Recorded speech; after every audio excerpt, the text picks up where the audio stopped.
Welcome to Module 8, where we're going to be covering Scorpio, the planet Pluto. We're going to cover the 8th house. Yoga posture is going to be Bhujangasana, the cobra. And we're also going to cover Lilith as a bonus piece of material for Module 8.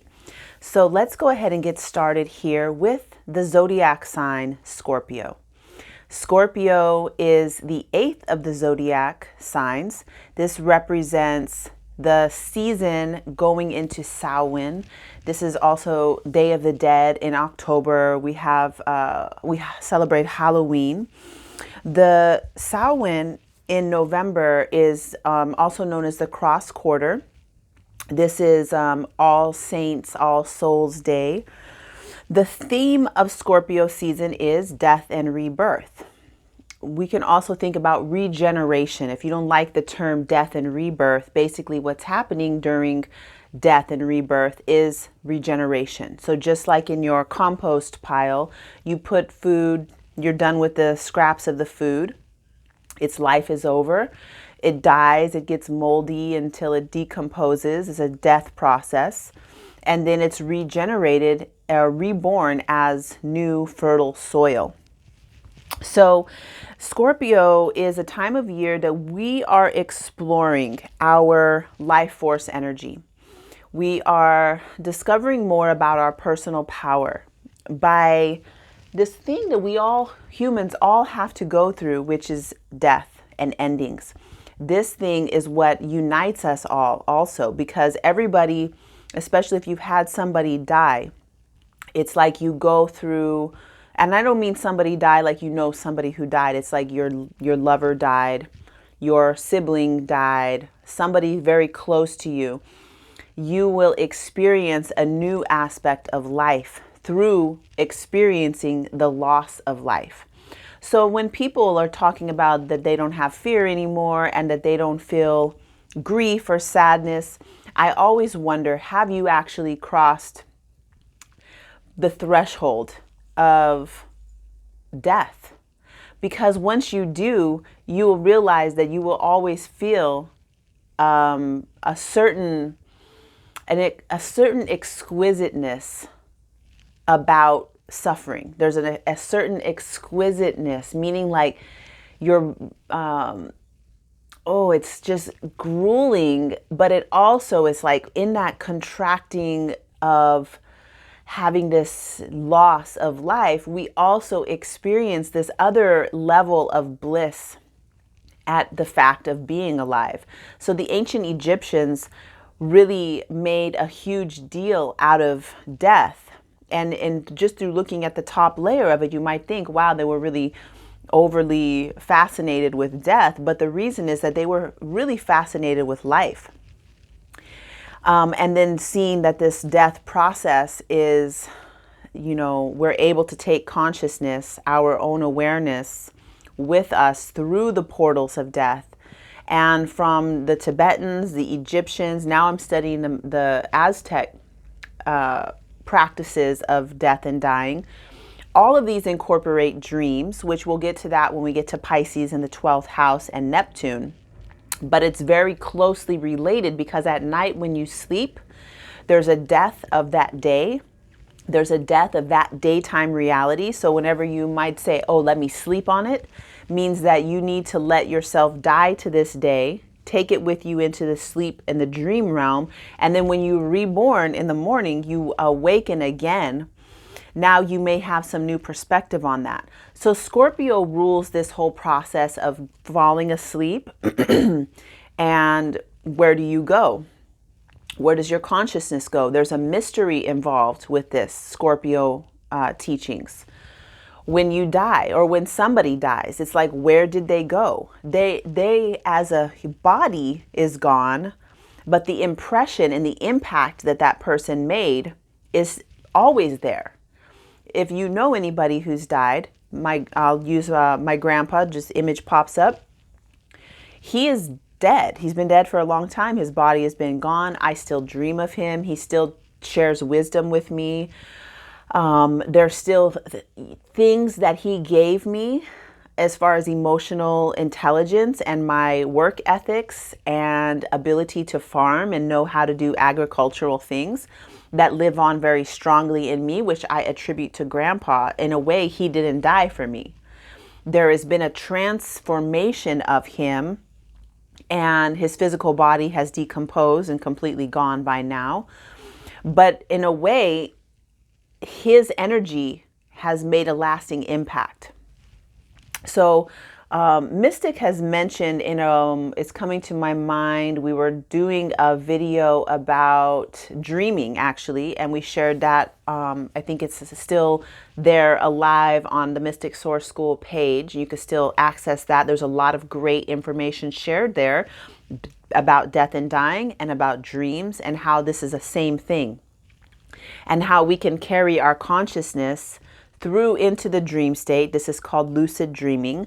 And that the practice of lucid dreaming is so that we can carry our consciousness through the death state, through the portals of death, into whatever that next place is, whatever that, who knows, we will one day find out. But this process of dreaming and getting lucid in dreams helps us in that death process. And in there, she was mentioning that when somebody dies, that their impact never really dies. We can still contact that person through connecting with their energy line. The impact that their energy had will always be there.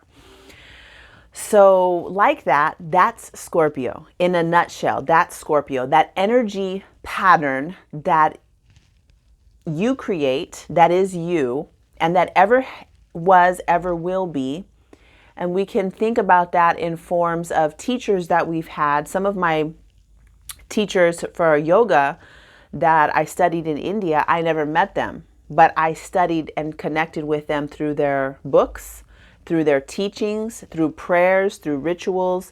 So in that way, we're able to connect with a certain teaching through whatever the material or prayer or ceremony or ritual that was left behind. So I think about this with the tarot cards, because for, as far back as you can go, these symbols in the tarot have been used and connected with and have a meaning that when we tap into that, we're tapping into that whole energetic memory, that whole line of the people who have used these symbols and images. And it's a big, huge source of power. So anytime that we do a ritual or a ceremony, and I'm saying these words, these are all Scorpio words. Ritual, ceremony, prayers, it's all Scorpio things.